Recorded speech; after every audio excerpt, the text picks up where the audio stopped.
To analyze the controversial letter against the Pope written by the former U.S. nuncio, one must keep many things in mind. The document was published while the Holy Father was traveling through Ireland, a country especially devastated by abuse committed by priests and other clergy.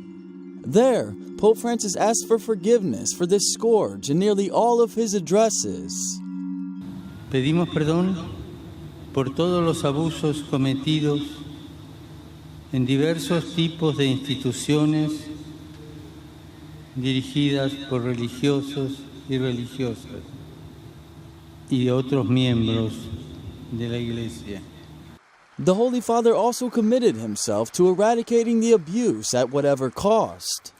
Ho ribadito l'impegno, anzi un maggiore impegno per eliminare questo flagello nella Chiesa, a qualsiasi costo morale e di sofferenza.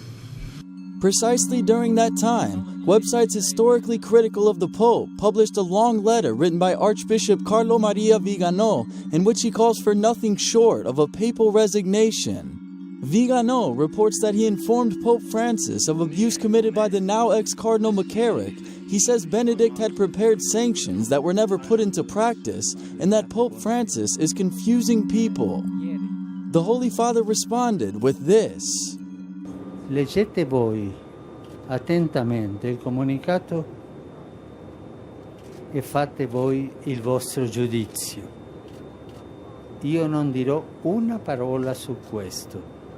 Credo che il comunicato parla da se stesso e voi avete la capacità giornalistica sufficiente per prendere le conclusioni. Before taking the Pope's advice and reading it, it's important to know the key figures in this story. In June, Pope Francis revoked 88-year-old McCarrick's title of cardinal after an independent investigation by the Archdiocese of New York determined a claim of sexual abuse of minors as credible. Since then, priests and seminarians have assured the ex-cardinal used his authority to also take advantage of them. He was an important Vatican high official whom Benedict named number 2 in the Vatican government, where his harsh stance on reducing costs caused a situation of fear among his employees. Benedict felt obligated to solve the issue and made him nuncio in the U.S. Vigano did not agree with the measure and lied to the Pope to prevent it, telling Benedict he had to care for his brother, which was untrue. Vigano left the Vatican making accusations of corruption and frustrated about not being made a cardinal. He remained in the U.S. until his retirement in 2016.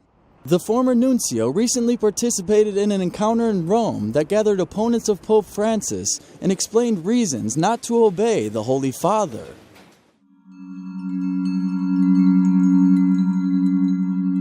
The letter states, his 2 predecessors at the embassy had alerted the Vatican as early as 2000 of the gravely immoral behavior of Cardinal McCarrick, who was 70 years old at the time. None of the last 3 secretaries of state, Sorano, Bertone, and Parolin, took action. In 2009 or 2010, Benedict decided to place sanctions on McCarrick, which were communicated but never put into practice.